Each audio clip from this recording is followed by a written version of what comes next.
Case ಇದೆಯಾ? ಒಂದಿರಲಿ 4 ಇರಲಿ, case ಇದೆಯಾ ಇಲ್ಲ? ಕೇಸ್ ಇದ್ದ ಮತ್ತೆ ಬರಬೇಕು ಕರೆದ ತಕ್ಷಣ. ಏನು ಗಂಚಲಿ ನಿಂದು? ಏನು ನಿನಗೆ ಒಬ್ಬನ ಕರ್ಕೊಂಬರಕ್ಕೆ 4 ಜನ ಬರ್ಬೇಕಾ? ಹೆಣ್ಮಕ್ಳು ಮುಂದೆ ಮಾಡ್ತೀಯಾ? ಒಳಗಾಕಿ ಹಿಡ್ದು ಅಬ್ಸ್ಟ್ರಕ್ಷನ್ ಟು ಡ್ಯೂಟಿ ಅಂತ ಕೇಸ್ ಮಾಡಿ ಒಳಗಾಕಿ. ಇಂಥವ್ರಿಗೆ ಯಾಕೆ ಬಿಡ್ತೀರಿ ಹೊರಗಡೆ?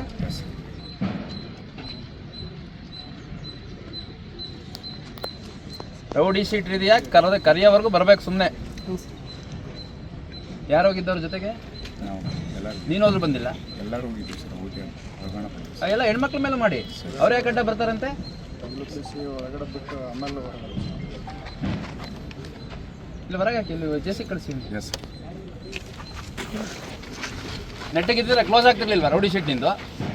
ಅಲ್ಕದಂತೆ ಮುಂದುವರ್ಸಿರ್ತೀಯ, ಅದಕ್ಕೆ ಇನ್ನೂ ಉಳಿಸ್ಕೊಂಡಿದ್ದಾರೆ. ಕರೆದ ತಕ್ಷಣ ಬರ್ದಂಗಿದ್ರೆ ಕ್ಲೋಸ್ ಆಗುತ್ತಾ ನಿಂದು? ಇಲ್ಲ ಫ್ಯಾಮಿಲಿ ಎಲ್ಲ ಸಪೋರ್ಟ್ ಅವನಿಗೆ? ಹೌದು ಸರ್. 3 ವರ್ಷದಿಂದ ಬಂದೇ ಇಲ್ಲ ಸರ್. ಅವ್ರ ಮನೆ ತಾಯಿ ಇಲ್ಲ ಸರ್. ಅವರು ಎಲ್ಲ ಹೋಗಿದ್ದಾನೆ ಅಂತ ಅವ್ರ ಆ್ಯಂಡ್ ಜೇಸಿ ಕಳಿಸಿ. Don't entertain such fellows. ಇವಾಗ ನೀವು ಹೋದಾಗ ಕರೆದಾಗ ಬರಬೇಕಾ? ಬಂದಿಲ್ಲ, that is obstruction to duty. ಎಲ್ಲ ಎಳ್ದಾಡ್ಕೊಂಡೆ ಹೇಳ್ಕೊಂಬಂದಿರ್ತೀವಿ. ದೊಡ್ಡ ಇದೇನಾ ನಿನ್ನಲ್ಲಿ?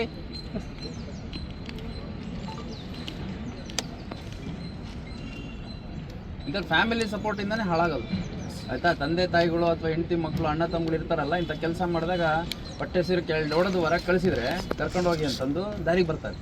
ಅವರೇ ಯಾವಾಗ ಪುಕ್ಷಟೆ ದುಡ್ಡುಗಳು ಬರ್ತಿರ್ತಾವಲ್ಲ, ಈಸಿ ಮನಿಗೆ ಅಡಿಕ್ಟ್ ಆಗಿರ್ತಾರೆ ಅಷ್ಟೇ. ಇದೊಂಥರ ಡ್ರಗ್ ಅಡಿಕ್ಷನ್ ಇದ್ದಂಗೆ, ಕ್ರೈಮ್.